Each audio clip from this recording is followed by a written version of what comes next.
네, 안녕하십니까. 지난 시간에 이어서 이제 헌법재판소에서 다루는 위헌법률 심판부터 위헌정당 해산 탄핵, 권한쟁의 심판과 헌법소원 각각 그 특징 내지는 요건에 대해서 좀 살펴보도록 하겠습니다. 나머지 겹친 것들은 뭐 당사자라든가 심판의 어떤 그 심리 방법이라든가 이런 것들은 다들 똑같고요. 자, 그러면 교재상으로 662페이지 헌법 107조에 보면 이랑 법률이 헌법에 위반되는지 여부가 재판의 전제가 된 경우에 법원은 헌법재판소에 제청하여 그 심판에 의하여 재판한다. 그래서 이제 111조 1항에 법원 제청에 의한 법률에 위헌 여부 심판.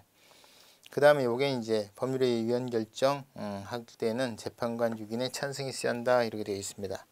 그 다음에 이제 헌법재판소법 41조에 보면 법률이 헌법에 위배되는지 여부가 재판의 전제가 될 때는 당의 사건을 담당하는 법원, 군사법원 포함해서 직권 또는 당사자 신청으로, 그러니까 제청 신청이 아까 말씀드렸죠. 그 결정으로 헌법재판소의 위헌 여부 심판을 제청한다. 그 다음에 이제 나머지 내용들 모항에 보면은 대법원 외 법원이 제청을 할 때는 대법원을 거쳐야 되는데 여기서 이제 대법원에서 커팅할 수는 없습니다. 그래서 불송부 결정권이 과거 5공화국 때는 있었는데 이건 없어요. 그래서 대법원을 그냥 형식적으로 경유해서 대법원이 이제 상급법원이 알고 있어야 될 정도의 그 취지밖에 없습니다. 그 다음에 42조에 가면은 이랑 법원이 법률의 위헌 여부 심판을 헌법재판소에 제청을 하면 당의 소송사건의 재판은 위헌 여부 결정이 있을 때까지 정지된다. 그래서 별도의 가처분이 필요가 없어요. 다만 법원이 긴급하다고 인정하는 경우에는 소송 절차를 진행할 수가 있지만 이때도 전국 재판을 할 수가 없습니다. 최종적인 판단은 못한다는 뜻이죠. 그 다음에 이제 45조 헌법재판소는 제청된 법률 또는 법률 조항의 위헌 여부만 결정하고요. 다만 법률 조항의 위헌 결정으로 인하여 당의 법률 전부를 시행할 수 없다고 판단할 때는 전부에 대해서도 위헌 결정을 할 수가 있습니다. 47조 1항 법률의 위헌 결정은 법원과 그 밖의 국가기관 및 지방자치단체를 기소한다. 그 다음에 2항 위헌으로 결정된 법률 또는 법률 조항은 그 결정이 있는 날부터 장래양에서 효력이 상실됩니다. 일반효로서. 3항 제2항에도 불구하고 형벌에 관한 법률 또는 법률 조항은 소급에서 효력을 상실시켜줘서 종전에 그 위헌 결정에 의해서 억울하게 옥살이 하던 친구들도 다 풀어줍니다.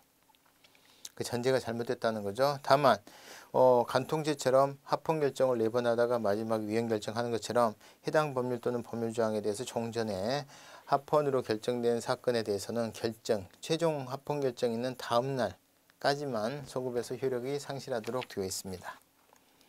자, 그 다음에 이제 그 사망의 경우에 따라서 법률 또는 법률 조항에 근거한 유죄가 만약 확정이 됐을 때는 재심으로 구제를 해줍니다. 자, 그래서 우리가 이제 여기서 내용을 보면은 위헌법률 심판의 개념과 기능, 뭔가 이제 잘못된 법률 바로 잡는 거고요. 664페이지 가서 보면은 객관적으로 규범 통제, 사전적 예방적인 위헌 심사는 좀 곤란합니다. 실제 그 법률이 공포가 돼서 그 침해가 관한 구체적인 사안의 경우에 그걸 들고 가도록 되어 있는 구체적 규범 통제이기 때문에 실질적으로 좀 어렵지 않느냐라는 측면입니다. 다만 이제 헌법 소원의 경우에는 경우에 따라서 시행되기 전의 법률도 대상으로 한다면 사전적 심사가 가능할 수는 있겠습니다. 자, 그때는 이제 현재성 이런 것들 좀 땡겨서 인정을 해주는 거예요. 자, 위헌법률 심판의 요건은 위헌법률 심판의 대상은 법률입니다. 법률이죠. 그래서 명령이나 조례 규칙은 헌법 소원의 대상인데도 위헌법률 심판의 대상은 안 됩니다. 유효한 법률이어야 되고요.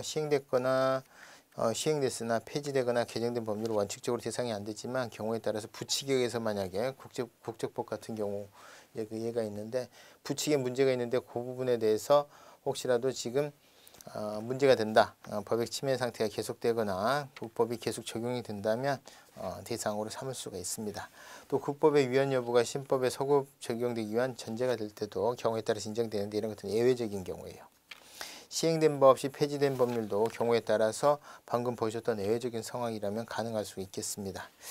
자, 그 다음에 이제 위헌 결정으로 인해서 폐지된 법 원칙적으로는 안 되는데요. 경우에 따라 아까처럼 뭐 법익 침해 상태가 계속된다. 그랬을 때는 가능할 수가 있겠죠.